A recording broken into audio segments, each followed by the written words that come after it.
Do you know, day by day, IVF clinic and IVF hospital are increasing in each and every city. And क्या आप जानते हैं कि mostly 30 and 35 age group के women's are going for IVF. पहले ऐसा था कि 40s में लोग IVF के लिए जाते थे, बट आजकल ऐसे हो गया है कि each and every मतलब अगर आप 100 कपल्स ले लो तो उसमें से आपको 40% ऑफ कपल्स मिलेंगे कि जो IVF ट्रीटमेंट्स के लिए जा रहे हैं. So what is the cause behind it, what is the reason behind it कि IVF treatments are increasing day by day. So let us understand about infertility. So welcome to Dr. Prajakta's Ayurveda and Panchakarma Clinic at Viman Nagar, Pune. So what are the causes for infertility?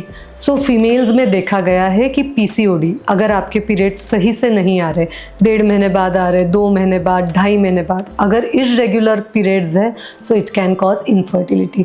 अगर आपको fibroids है, if your uterus has fibroids then also it can cause infertility. अगर आपका endometrial का lining ठीक से नहीं बन पा रहा, वो ठीक से शेड नहीं हो पा रहा, then also it can cause infertility. Lot of stress, anxiety, depression.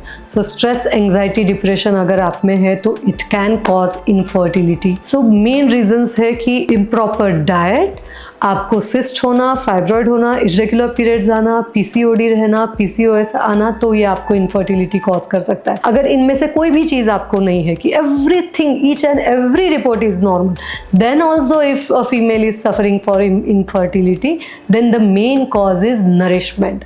You are not having a balanced and a healthy diet. So a balanced lifestyle, a healthy diet and regular exercise is very important in PCOD. Same with male infertility. If someone is suffering from male infertility, see, male infertility diagnose होना बहुत मुश्किल होता है. Unless until you go and check do your sperm analysis, it is not possible to rule out a male infertility. So go and do your sperm analysis. तो उसमें हमें समझता है कि sperm count बहुत अच्छा है.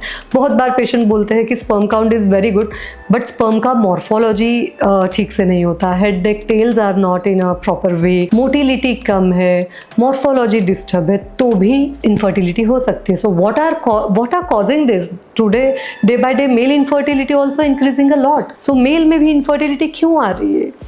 अगेन द सेम रीज़न कि आपका खाना पीना ठीक नहीं है, lot of Smoking can cause infertility, lot of drinking, consumption of alcohol can cause a male infertility, lack of sleep, stress, tension, anxiety दूर कीजिए, have a balanced diet, have a proper exercise, quit smoking, quit alcohol, and you can see best results. You can achieve a normal pregnancy. So infertility क्यों हो रही है? So infertility can be female infertility or it may be male infertility. So first हमें ये जानना बहुत ज़रूरी है कि infertility की वजह क्या है. It is due to male infertility. Sperm में कोई प्रॉब्लम है, sperm count कम है, sperm का morphology ठीक नहीं है, sperm के morphology में head neck tail जो होना चाहिए वो अगर सही से नहीं है, मोटिलिटी लो है, तो उस वजह से भी इनफर्टिलिटी हो सकता है, या फिर female infertility. Most of the cases में देखा गया है कि फीमेल इनफर्टिलिटी में बहुत बेसिक सा कॉज होता है कि PCOD. बहुत बार पेशेंट्स मुझे बोलते हैं कि मैम हमने सारे रिपोर्ट्स करवा लिए, लेकिन सारे फीमेल के भी रिपोर्ट्स नॉर्मल है, मेल के भी रिपोर्ट्स नॉर्मल है, लेकिन फिर भी हम कंसीव नहीं कर पा रहे. So what is the reason behind it? So सबसे फर्स्ट रीजन इज स्ट्रेस.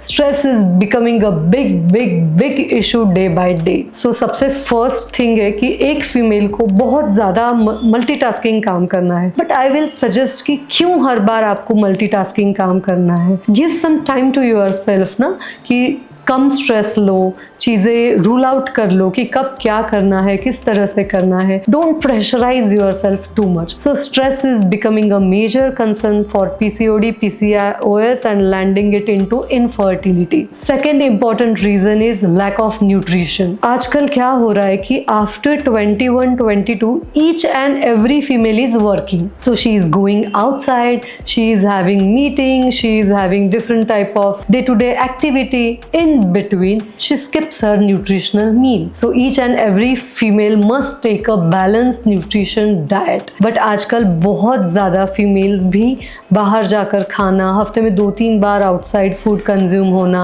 हफ्ते में 2-3 बार बेकरी प्रोडक्ट्स, मैदा खाना, बहुत ज़्यादा आलू, बैंगन, इन चीज़ों का प्रयोग खाने में ज़्यादा से ज़्यादा आता है, जिस वजह से भी हम अनहेल्दी हो जाते हैं. सो एक balanced lifestyle is very very important. Third चीज़ जो देखी गई है वो है जीरो एक्सरसाइज. आजकल फीमेल्स जिम में एनरोल तो कर लेती है, लेकिन 1 साल का पैसा देके जिम वाले की कमाई कर देती है. लेकिन आजकल फीमेल्स जिम में हार्डली स्टार्टिंग के 10-15 डेज जाते हैं एंड देन वो मुझे आके बोलते हैं कि मैम जिम हमने ज्वाइन किया था but somehow we are not able to go to the gym. The most important thing is you are becoming a couch potato. You are not moving yourself, you are not going anywhere, like you are not exercising. So exercise is very very important. अगर आप healthy diet लोगे, अगर आप regularly exercise करोगे, अगर आप stress नहीं लोगे, आपकी sleep proper होगी तो आपके periods proper होंगे, आपका blood circulation proper होगा. अगर blood circulation सही से है, अगर आपको nutrition सही से मिल रहा है, अगर आपके